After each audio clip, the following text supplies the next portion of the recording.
le petit Spirou. Eux, c'est mes copains. À la Dunaire, bande de moules mouillées.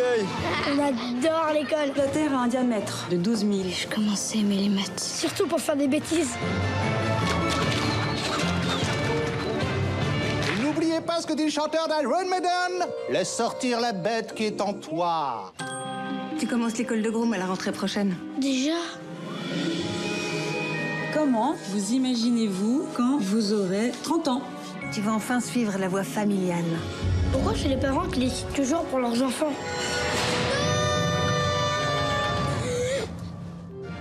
Bonsoir Pascal, Petit Spirou, ce n'est pas pour déplaire ta TV5 Monde, c'est un film franco-belge. Exactement, alors il est basé sur cette bande dessinée, Le Petit Spirou, imaginé par Tom et Jean-Ry. Ils en sont à leur 18e album, publié chez Dupuis. Alors les albums constituent en fait des petites histoires, des petits sketchs. Et donc les scénaristes, les co-scénaristes ont dû imaginer une intrigue qui constitue évidemment la trame du film. Vous allez écouter le réalisateur tout à l'heure qui va nous l'expliquer. Alors le casting, c'est un casting de choc, hein, avec Pierre Richard, vous l'avez vu, François Damiens, Natacha Régnier et une bande d'enfants que vous avez vu qui n'ont jamais joué au cinéma. Et certains sont époustouflants, notamment le Petit Spirou. Alors nous avons rencontré le réalisateur Nicolas Barry, qui est tout jeune, 36 ans. Il est déjà à son 3e film, après Les Enfants de Timpleback et Le Bonheur des Ogres. Je vous propose de l'écouter. On est parti sur l'idée de la transmission familiale et de l'héritage, symbolisée par le costume. On s'est dit, en fait, on doit traiter cette problématique du costume de groom, puisque c'est au cœur du personnage, et que dans la bande dessinée, c'est pas forcément traité. Donc on s'est dit, voilà, on va partir de ce postulat-là, façon film de super-héros. Le costume reflète une part de la problématique du personnage. Et voilà, on s'est dit qu'on allait traiter comment, en fait, cet enfant va découvrir sa vocation de devenir aventurier, alors qu'il est dans une famille qui est groom de père en fils depuis plein de générations. Et si mon destin, c'était de faire un tour du monde? Mais groom, c'est vachement mieux. J'ai fait des choses dingues, moi aussi. C'était une vraie colo, on va dire, pour les enfants, parce qu'ils ont raté une partie des cours au moment de la rentrée, parce qu'on tournait août, septembre, octobre. Donc on avait des professeurs avec nous sur le plateau, et quand ils tournaient pas, ils avaient des cours. Donc c'était assez... c'est une vraie organisation. Et il y a eu des rencontres formidables, des rencontres aussi entre les comédiens qui faisaient les adultes, puisqu'il y avait Pierre Richard et François Damiens qui s'étaient déjà rencontrés dans la vie, mais qui avaient très envie de travailler ensemble. Et notamment entre Pierre Richard et Sacha qui fait le petit, puisqu'en fait ils se sont mis sur un mode tout de suite de taquinerie, de vanne et une complicité s'est créée entre eux, ce qui était important, parce qu'elle est assez au cœur de l'histoire. Tu vas m'empêcher de partir? On n'arrête pas un homme déterminé. Tu peux y aller, je vais te couvrir. Où est Spirou? Spirou, ta maman veut te parler. Je suis aux toilettes, grand-papy. Papa, j'ai reconnu ta voix. Mais pas du tout. Voilà donc la mode également, Pascal, au programme avec la semaine de la mode, c'est à Paris, et un fait notable, l'ouverture du musée Yves Saint Laurent. Oui, alors on ne présente plus Yves Saint Laurent, c'est l'un des couturiers français les plus connus. Il a dirigé la maison Dior et puis il a créé sa propre maison.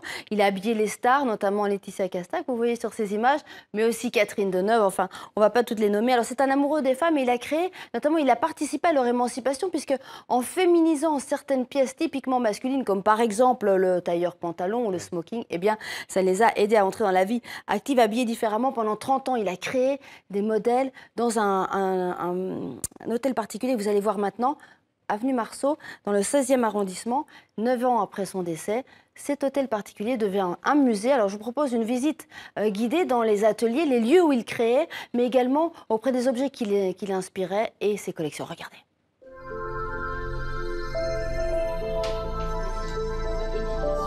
On ouvre, c'est ça qui est peut-être très important, c'est qu'on ouvre plus qu'un musée de mode. On ouvre un musée ou plutôt une maison d'artistes, puisqu'on pénètre, on a la chance de pouvoir pénétrer dans le studio de création. Mais je crois qu'on ouvre aussi un lieu de mémoire, mémoire qui est ressentie par le lieu, par les objets, par la voix des gens qui y ont travaillé, et un lieu de mémoire qui témoigne d'une partie de l'histoire du XXe siècle.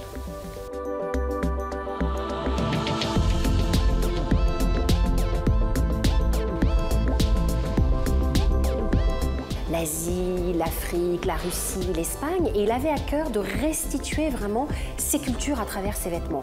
Que ce soit des motifs qu'il reprenait, des éléments, ou tout simplement l'ambiance d'une culture ou la technique d'une culture. Et il le faisait de manière extrêmement fine et extrêmement intelligente.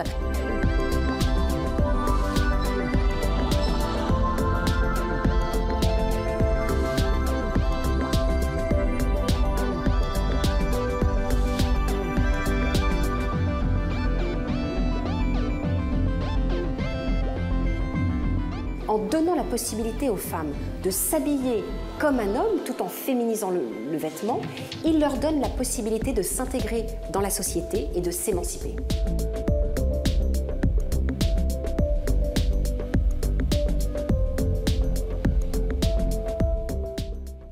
Et pour finir, Pascal, les coulisses du 7e art. Oui, Mohamed, c'est un pan de la mémoire du cinéma qui est en train d'être dispersé. Le plus grand stock de décors qui est en train d'être mis en vente, aux ventes aux enchères.